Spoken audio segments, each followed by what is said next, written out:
Pagi ini kembali Roh Kudus menegaskan kepada saya bahwa untuk menghentikan peperangan dalam pikiran sekali untuk selamanya, sekaligus mengalami pembaharuan akal budi dan sepenuhnya hidup dalam ukuran iman yang sudah Tuhan tetapkan, Roma 12 ayat 2-3, maka tidak ada alternatif lain.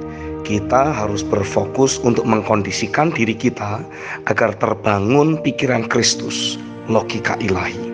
Yang pertama, tanpa terbangunnya logika ilahi dalam berbagai area hidup kita, peperangan rohani di area tersebut akan terus berlangsung. Logika manusiawi yang masih kita miliki di berbagai area kehidupan kita adalah merupakan pintu masuk untuk musuh selalu memiliki peluang melancarkan peperangan rohani untuk menghambat pertumbuhan kita di dalam Dia dan mengeluarkan buah bagi kerajaannya. Dengan mudah, iblis atau roh-roh dunia akan terus mengintimidasi, menuduh, mengacaukan emosi, serta mendistrek kita dengan berbagai pemikiran-pemikiran yang menekan, menggelisahkan, ataupun membuat kita jadi khawatir atau takut.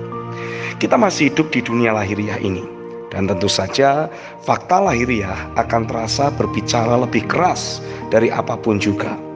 Otomatis dengan mudah, musuh akan memanfaatkan keberadaan kita yang masih bersentuhan dengan hal-hal lahiriah atau fakta lahiriah untuk menekan hidup kita.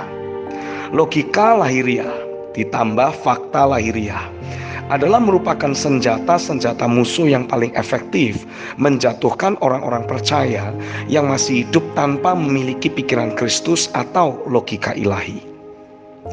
Kehidupan orang percaya yang tidak membangun logika ilahi dalam area-area hidupnya akan terus alami adanya peperangan dalam hidup mereka, dan seringkali mereka kalah.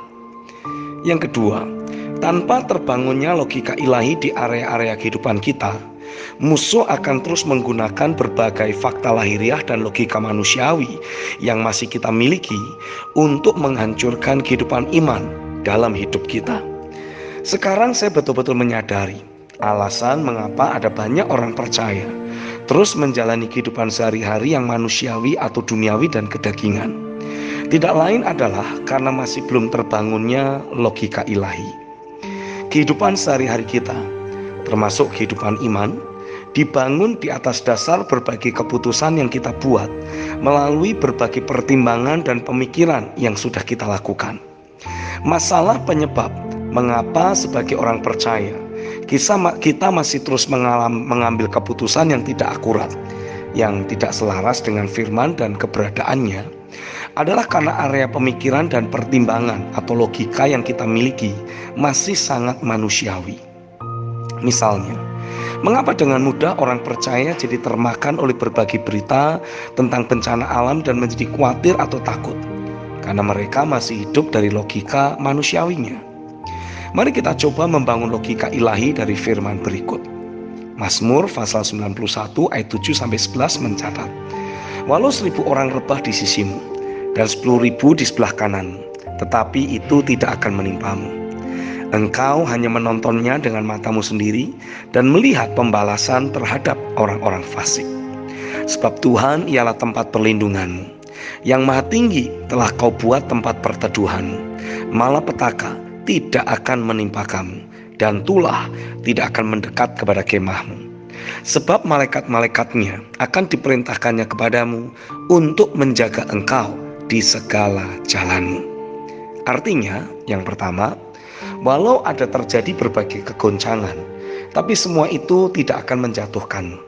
Yang kedua, selama kita terus hidup dalam ketergantungan terhadap Tuhan, Dia akan selalu menjagai keberadaan kita.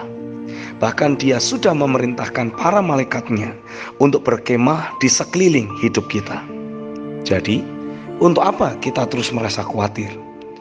Mungkin kita bisa berargumentasi dan berkata, tapi di dalam suatu bencana, kita tidak bisa memprediksi hal tersebut. Dan ada banyak orang-orang Kristen yang juga menjadi korban.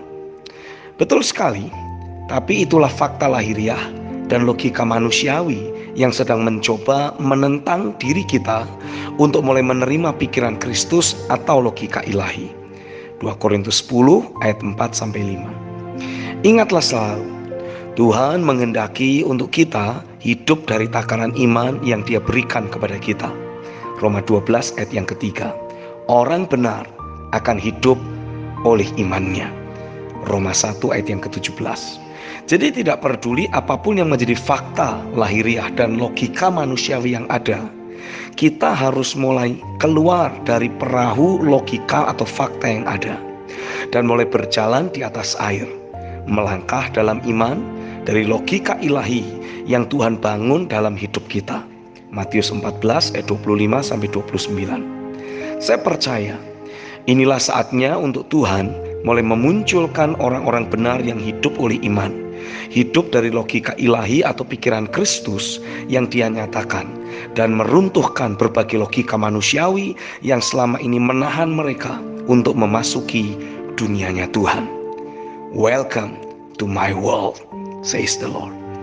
Amen.